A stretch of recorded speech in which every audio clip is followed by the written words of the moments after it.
Kamusta, mga kaibigan? Ako ang iyong wealth mentor at ngayon, tatalakay tayo tungkol sa kahalagahan ng YouTube Analytics. Mahalaga ang pag-unawa sa mga metrics na ito para sa lahat ng content creator upang masubaybayan ang performance ng kanilang channel at content. So, sama-sama nating alamin.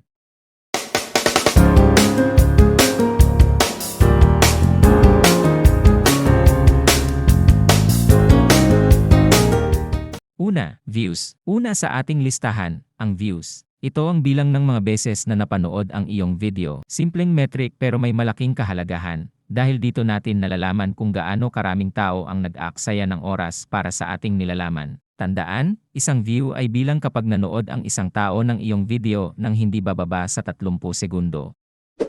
Pangalawa, watch time. Pangalawa, ang watch time. Ito ang kabuuang oras na ginugol ng mga tao sa panonood ng iyong mga video. Mahalaga ang watch time sapagkat ito ay nagpapakita ng kung gaano kahusay nakakapukaw ng atensyon ang iyong content. Mas mataas ang watch time, mas maganda para sa iyong channel.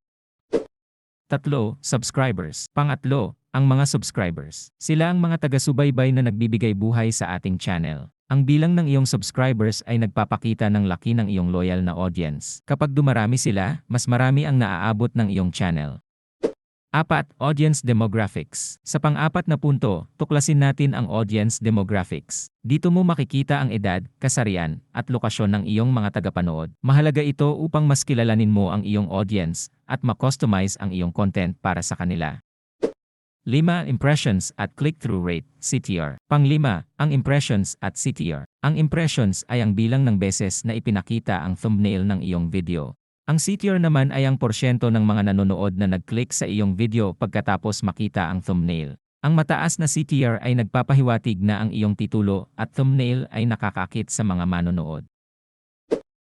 6. Traffic sources. At sa huli, alamin natin ang tungkol sa traffic sources. Iniisa-isa ng YouTube kung saan galing ang iyong mga views, kung ito ay galing sa YouTube search, external websites, o suggested videos. Ang pag-unawa sa mga sources na ito ay makakatulong sa iyong pagpaplano ng paraan ng pag-promote ng iyong video.